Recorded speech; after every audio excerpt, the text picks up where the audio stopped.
Politique. Les premières opérations de blocage ont débuté lundi 15 janvier au matin dans plusieurs prisons de France à l'appel des syndicats de surveillants, qui réclament plus de sécurité après l'agression de 3 gardiens par un détenu djihadiste dans le Pas-de-Calais. Cible de cette mobilisation?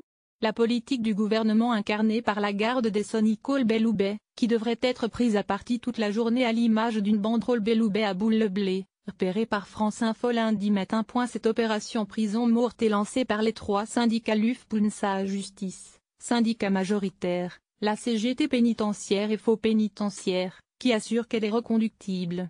Tant qu'on ne trouvera pas un chemin d'entente avec le gouvernement, on ne lâchera rien, a affirmé Jean-François Forguette de Luf-Punsa, qui dénonce l'impunité totale dans les prisons et le laxisme des gouvernements successifs face au traitement des détenus radicalisés les plus violents. La ministre de la Justice Nicole Belloubet doit se rendre mardi à Vendin-le-Vieil, où 3 gardiens ont été blessés jeudi à l'arme blanche par l'islamiste allemand Christian Gantsarski, un des instigateurs de l'attentat contre la synagogue de Djerba Tunisie, qui avait fait 21 morts en avril 2002.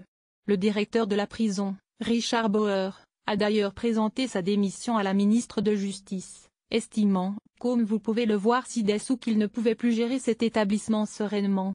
Une première victoire pour les manifestants, dont c'était l'une des revendications. La chancellerie a confirmé dans la matinée qu'il avait demandé à quitter son poste, sans donner d'indication quant au calendrier de son remplacement à la tête de l'établissement. Barricade de palettes, braseros de pneus, banderoles après une première journée d'action vendredi. Plusieurs centaines de surveillants perturbent le fonctionnement quotidien des prisons, de la tenue des parloirs à l'extraction de détenus en passant par l'approvisionnement de la cantine ou l'accueil d'intervenants extérieurs. Une centaine de gardiens bloqués à nouveau quasiment totalement depuis l'aube la prison de Vendin-le-Vieil, un établissement inauguré en mars 2015 qui accueille 100 détenus et dans lequel la ministre de la Justice Nicole Belloubet doit se rendre mardi pour rencontrer les personnels. À Fresnes dans le Val-de-Marne, environ 150 agents, réunis à partir de 6 heures autour de barricades dressées le long de l'allée bordant le mur d'enceinte, ont levé leur blocage vers 9h30 après avoir été délogés par les CRS. On a pas mal de détenus radicalisés en sous-marin dans la détention.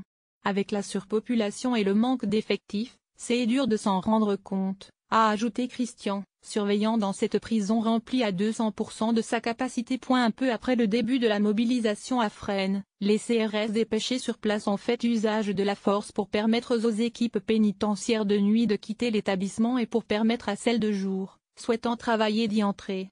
Selon plusieurs témoins, les forces de l'ordre ont même utilisé du gaz lacrymogène. Dans le reste de l'Île-de-France, les prisons de Moche-Conin en Seine-et-Marne, Bois d'Arcy dans les Yvelines et Nanterre dans les Hauts-de-Seine étaient totalement bloquées, selon des sources syndicales. À Villepinte-et-Réau, les surveillants ont levé leur blocage vers 9h, selon Luf-Punsa. C'est une première mobilisation pour montrer au gouvernement qu'il doit nous prendre au sérieux.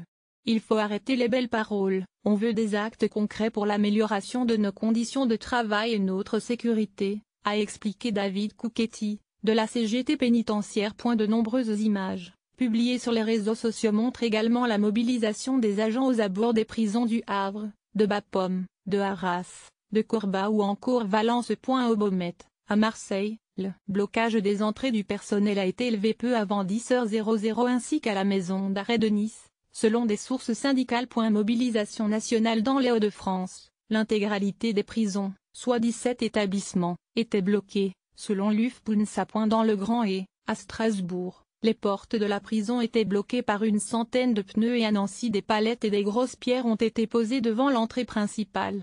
Au total, 10 centres pénitentiaires sont bloqués dans cette région, selon 2 sources syndicales. En Auvergne-Rhône-Alpes, des surveillants ont bloqué les maisons d'arrêt de Lyon-Corba, de Villefranche-sur-Saône, de Saint-Quentin-Fallavier, de la Talaudière et les centres pénitentiaires de Bourg-en-Bresse, de Riom et de Moulins-Isère. Dans l'Ouest, des opérations de débrayage ou de blocage ont concerné une dizaine d'établissements, dont Nantes, Rennes, Caen et Angers.